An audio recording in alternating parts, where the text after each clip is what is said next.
Sebastián Campanario, economista y periodista especializado en temas de economía no tradicional, creatividad e innovación. Sebastián es licenciado en Economía por la UBA y en Periodismo por TEA. Da clases en diversas universidades, además de brindar disertaciones y workshops. De su hijo Nicolás, adquirió la pasión por el speed cubing, una actividad que los conecta y de paso mejora la memoria, el foco y la atención. Buenos días a todos.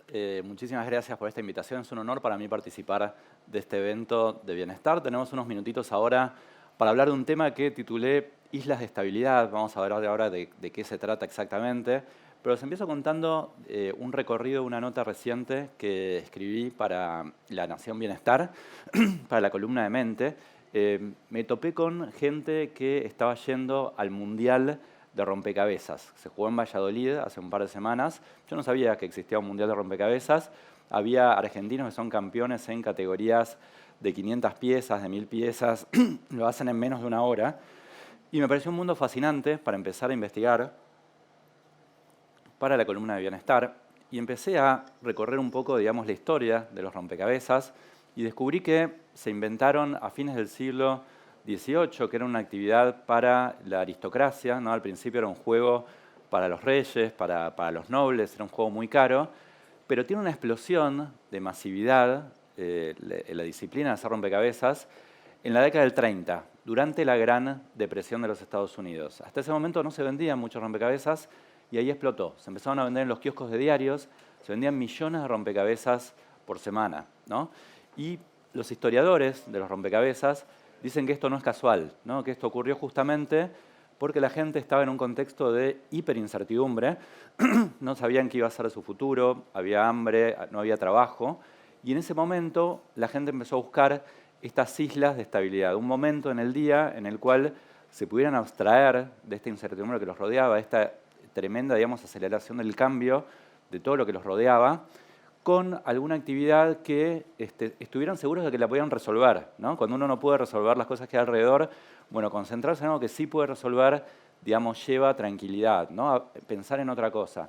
Hace poco en un viaje me compré un rompecabezas para armar en casa y ya tienen marcas ligadas al bienestar, ¿no? O sea, ya forma parte, es un rubro de la industria del bienestar, ¿no? Para pensar distinto, para pensar mejor, para promover también la memoria, el foco, muchísimas cosas, ¿no? Alvin Toffler, que es un futurólogo, que fue un bestseller en la década del 80, escribió muchos libros famosos, uno de ellos se llama El Shock del Futuro. Justamente él fue el que inauguró este concepto de islas de bienestar. O sea, es un concepto de la década del 80. Él lo dijo, imagínense, para un contexto de cambio que para él era muy grande, ¿no? Pero hoy es todavía mucho más alto. Haciendo una nota ahora que va a salir dentro de 2 semanas en el suplemento económico, en la columna mía de Alter Eco, vi los pronósticos que está viendo ahora para logros en inteligencia artificial. Hay un sitio que se llama Metaculus, que convoca unos 3000 especialistas en inteligencia artificial, que lo que hacen es decir, bueno, ¿en qué año van a pasar ciertas cosas? ¿No? ¿En qué año, por ejemplo, vamos a poder hacer una película entera con inteligencia artificial? ¿En qué año va a haber algo parecido a la conciencia en inteligencia artificial?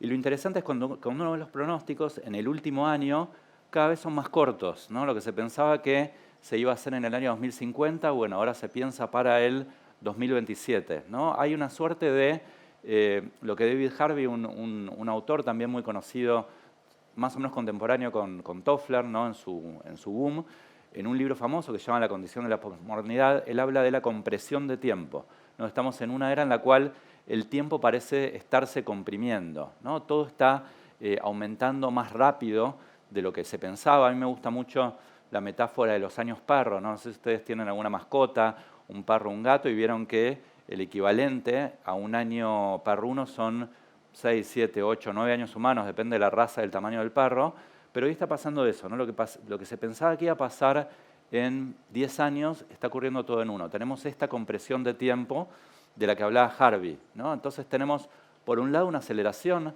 de muchas tecnologías y muchos cambios culturales y, por supuesto, cambios políticos, biológicos, o sea, cambios a todo nivel, no estamos hablando solamente de tecnología.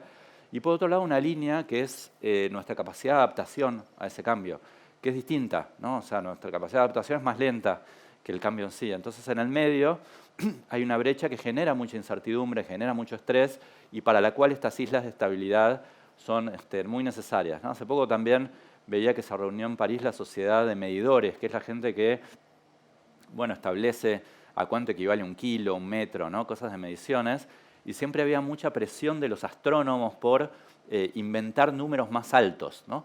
Y ahora los que presionan para que haya números más altos son la gente del área digital, de tecnología e información. O sea, no tenemos números para describir la cantidad de información que hoy nos rodea. Se crearon 2 nuevos números, ¿no? El RONA y el Keta, son letras griegas. El RONA es un 10 a la 27, el Keta es un 10 a la 30.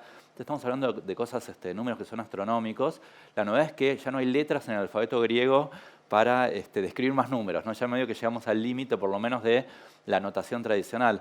Y junto, digamos, con esta aceleración del cambio, tenemos un aumento enorme de la complejidad, ¿no? De todo lo que nos rodea. Complejidad en el sentido de que está todo mucho más vinculado entre sí, hay más nodos, hay más interrelaciones. Entonces, estas son 2 características que hacen que la realidad se esté ampliando en su varianza enormemente, que hoy pueda pasar realmente cualquier cosa, ¿no? Está muy de moda ahora hablar de cisnes negros en política, en economía, en biología.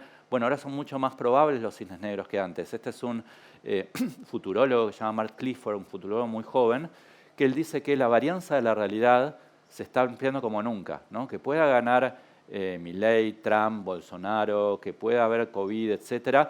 Bueno, son cosas que hasta hace 10, 15 años no entraban en la avenida de la realidad posible y ahora sí, ¿no? Entonces, esta realidad se está ampliando. Y lo que dice Clifford también es que el genio salió de la lámpara y ya no hay vuelta atrás, ¿no? En general, yo cumplí 50 años hace poco, las personas de la generación X pensamos que en algún momento va a volver cierta estabilidad a lo que nos rodea y eso no va a ocurrir, ¿no? Las olas van a ser cada vez más altas. Entonces, uno tiene que empezar a buscarse, sí o sí, por un tema de salud mental, estas islas de estabilidad en la vida cotidiana, en el día, ¿no? Algunos minutos que pueden ser hacer un rompecabezas, pueden ser leer un libro, pueden ser, digamos, algo que uno disfrute. En mi caso personal y en la biografía que salió antes en la presentación, yo tuve este último año una isla de estabilidad muy concreta con la actividad del cubo Rubik. Mi hijo del medio, que se llama Nicolás, empezó a cubear durante la pandemia. Este cubo que ven aquí, que fue inventado por este señor que se llama Erno Rubik, que es un arquitecto húngaro, ¿no? Lo inventó en la década del 70.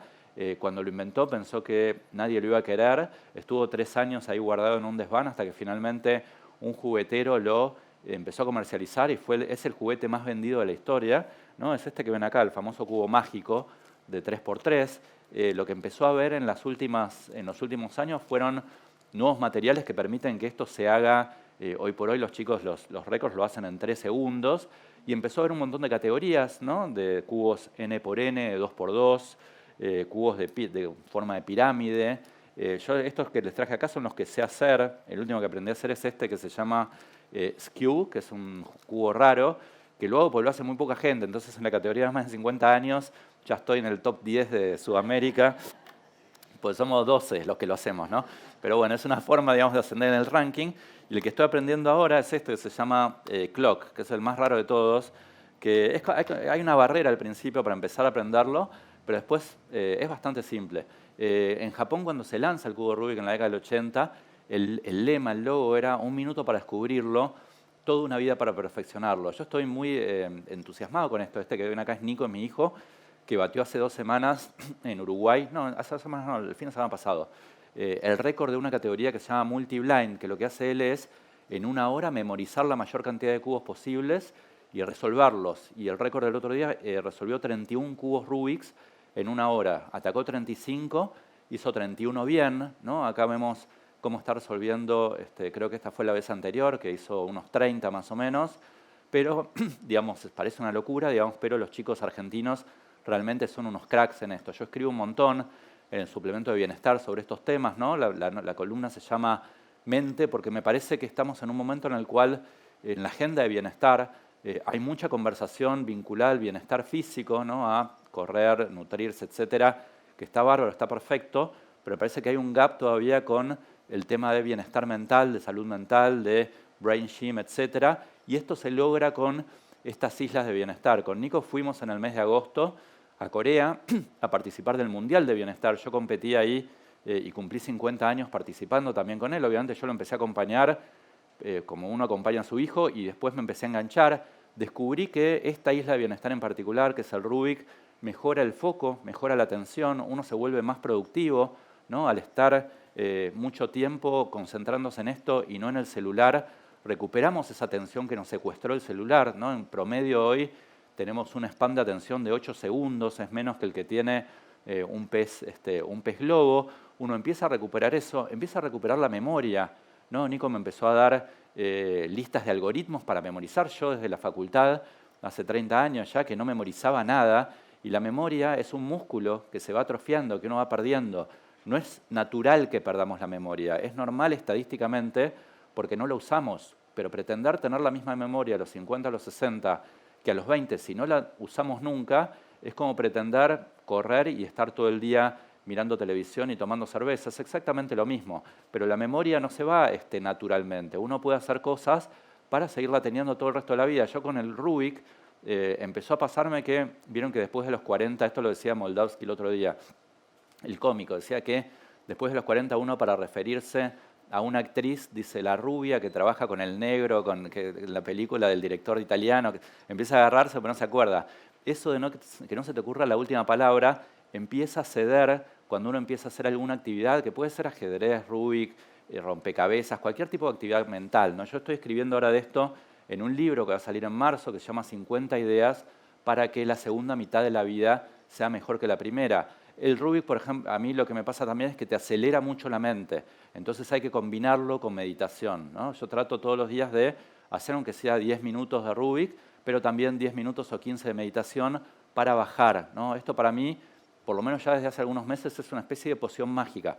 Uno se vuelve realmente muchísimo más productivo con una actividad que se disfruta un montón, ¿no? Acá me parece que hay una clave que me dijo en una nota que hice para no me acuerdo ya para bienestar o para economía, sobre aprender liviano. Esto me lo dijo Melina Furman, ¿no? Este concepto de que uno no tiene que ser un súper experto en algo cuando lo quiere aprender. En bienestar pasa mucho eso.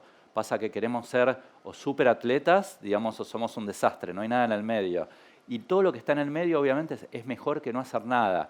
Entonces, con este concepto de aprender liviano, ¿no? De ser un amateur experto, de esta mentalidad de jovista, es para mí el mejor mindset para acercarse a estas nuevas islas de estabilidad y también para aprender otras cosas, ¿no? El otro día, en una columna que armé para Alter Eco, para Economía, sobre creatividad, hablé con Diego Luque, que es un creativo. Es muy interesante ver temas de creatividad porque los creativos, empezaron con inteligencia artificial, con ChatGPT, un año antes de que empezara ChatGPT, entonces hay un recorrido más interesante.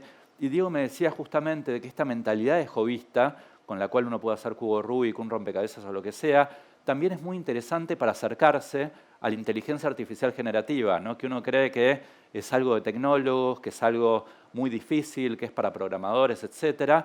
Pero si uno se pone a jugar con esta mentalidad más lúdica, uno puede empezar a aprovechar cosas que son súper interesantes del ChatGPT o de cualquier otra plataforma de inteligencia artificial generativa y abordarla con mucho más entusiasmo, ¿no? Es muy difícil competir con la gente que se divierte haciendo lo que hace, ¿no? Esta frase la fui construyendo en Twitter desde hace un tiempo, se volvió una especie de mantra. Me parece que es algo que identifica muy bien este momento en el cual estamos, pero uno no puede, digamos, impulsar o pretender que la gente haga cuestiones de brain gym si eso implica algo que no te gusta, ¿no? Si implica sentarte en una mesa y empezar a escribir con la mano mala tuya de atrás para adelante, como se hace en muchos lugares para empezar a estimular partes del cerebro. Uno tiene que hacer algo que realmente disfrute. Para saber eso hay que probar de todo, porque los seres humanos somos muy malos para pronosticar qué nos va a traer felicidad, ¿no? Entonces, la forma es, bueno, tratar de hacer un cubo Rubik, si no se puede, un rompecabezas, lo que sea, con esta mentalidad de amateur experto, con esta mentalidad de aprender liviano. Dicho esto, les agradezco muchísimo la invitación a este evento de bienestar. Muchísimas gracias.